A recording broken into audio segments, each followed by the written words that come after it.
Start. सभापति महोदय, जो रिपोर्ट मद्य निषेध के संबंध में सदन के सामने प्रस्तुत हुई है, मैं उसके संबंध में अपने विचार रखने जा रहा हूँ।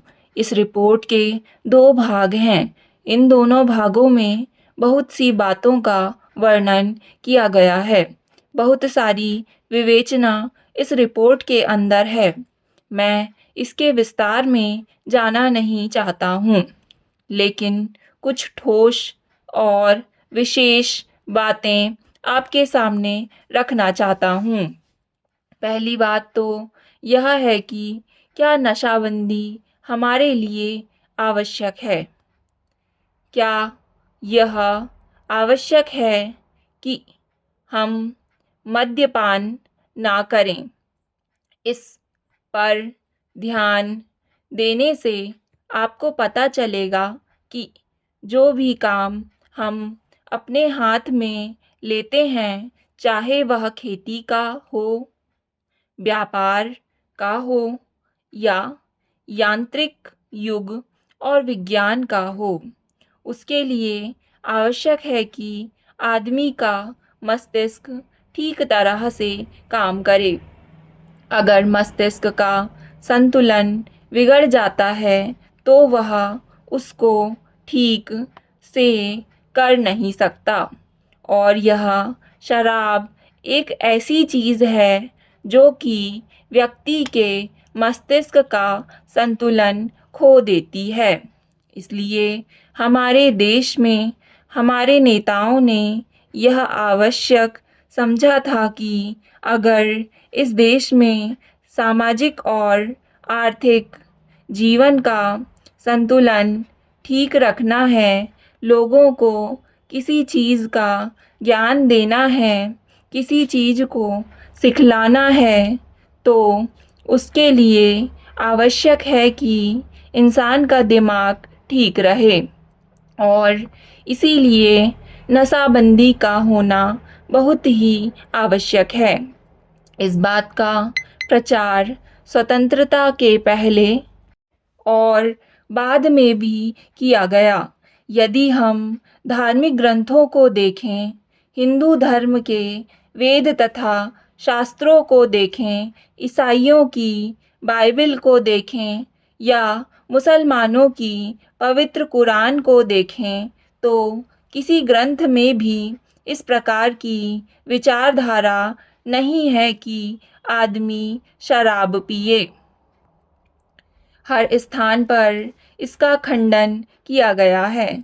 सभी महापुरुषों ने, चाहे वे लोकमान्य तिलक हों या महात्मा गांधी जी हों, जो कि इस देश के सामाजिक और राष्ट्रीय जीवन के लिए अग्रसर थे, उन्होंने भी इस बात का खंडन किया है और कहा है कि नशा इंसान के लिए कोई अच्छी चीज़ नहीं है और इसीलिए उसका उपयोग नहीं करना चाहिए। मैं आपके द्वारा इस सदन का ध्यान दिलाऊंगा कि शराबबंदी को जहाँ जहाँ भी ढील दी गई है, वहाँ पर देखने से पता चलता है कि हालत कितनी खराब हुई है। सभापति महोदय, शराब पीने से शारीरिक हानि और आर्थिक हानि तो होती ही है, साथ ही सामाजिक जीवन में भी वह बहुत बुरी सिद्ध होती है। जहाँ पर नशाबंदी खुल गई है, मुझे पता है कि महाराष्ट्र और आंध्र प्रदेश के कुछ ऐसे हिस्से हैं जहाँ पर शराबबंदी लागू नहीं है। वहाँ पर दिन दिन अपराध बढ़ते जा रहे हैं। मान्यवर, इस अनुदान पर जब हम विचार कर रहे हैं तो हमारे सामने 3 परिस्थितियां हैं। नक्सलवादी, किसान विद्रोह, देश के अनेक भागों में अकाल की काली छाया और आंदोलनों की बढ़ती हुई लहर, मैं निश्चित रूप से कह सकता हूँ कि सरकार की अब तक की खाद्य नीति और कृषि नीति असफल सिद्ध हुई है। इसका मूल कारण क्या रहा? कारण केवल एक रहा है कि क्रांतिकारी भूमि सुधार अब तक 55 वर्ष के अंदर ही नहीं किए जा सके, जबकि स्वतंत्रता प्राप्ति के 5 वर्ष में वे कर दिए जाने चाहिए थे। इसीलिए हम इस क्षेत्र में अब तक असफल सिद्ध हुए हैं।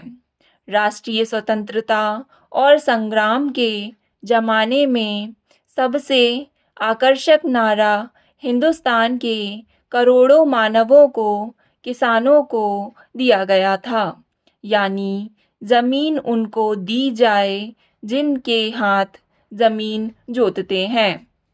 लेकिन वह राष्ट्रीय आदर्श आज तक भी चरितार्थ नहीं किया जा सका है।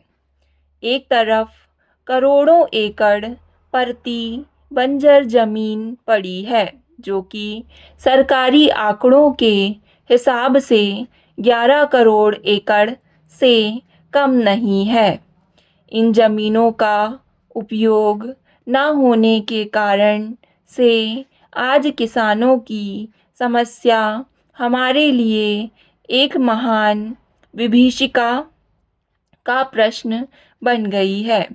आज स्थिति यह है कि करोड़ों खेत मजदूर, भूमिहीन आदिवासी, हरिजन एक तरफ पड़े हुए हैं और दूसरी तरफ करोड़ों एकड़ परती बंजर जमीन अनेक रूप में पड़ी हुई है, लेकिन उनका समागम नहीं होने दिया जा रहा है।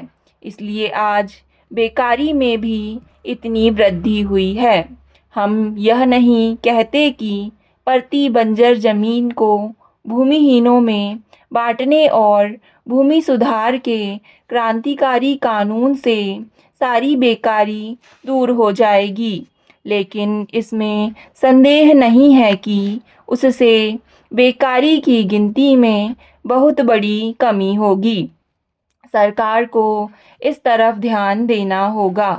राष्ट्रीय सुरक्षा के बाद जो हमारे देश की सबसे बड़ी समस्या है, किसान समस्या, इन्हीं कारणों से उसका समाधान आज तक नहीं हो सका है। यह कलंक है। हमें हर संभव रूप से किसान की सहायता करनी चाहिए। उपाध्यक्ष महोदय, मैं इस बिल का स्वागत करता हूँ। मुझे दुख है कि कई माननीय सदस्यों ने, जिन्होंने पता नहीं किस कारण से कहा तो यह कि वे इस बिल का स्वागत करते हैं, लेकिन वास्तव में इसका विरोध करने का उन्होंने प्रयत्न किया है।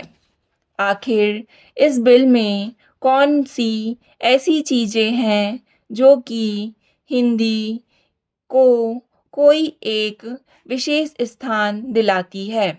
मैं पहले ही इस चीज़ को साफ कर देना चाहता हूँ कि मैं उन लोगों में से नहीं जो कि हिंदी के लिए विशेष स्थान चाहते हैं। मुझे तो ऐसा लगता है कि जो सदस्य महोदय ऐसा कहते हैं कि इस बिल के द्वारा हिंदी को कोई स्थान दिया जा रहा है, उन्हें वास्तव में हिंदी का इतिहास मालूम नहीं है। हिंदी कुछ उन लोगों की भाषा है जो राष्ट्रीय विचार के थे, जिनका कि राष्ट्रीय आंदोलन में बहुत हाथ था। उन्होंने इसका प्रचार किया। यह ध्यान देने की बात है कि राष्ट्रीय आंदोलन के समय में हिंदी की एक ही संस्था नहीं थी, बल्कि दूसरे राष्ट्रीय विद्यालय भी थे और महात्मा गांधी के आदेश के अनुसार वे राष्ट्रीय विद्यालय काम करते थे। उनके द्वारा भी कुछ डिग्रियां और उपाधियाँ आदि बाँटी जाती थीं। स्टॉप।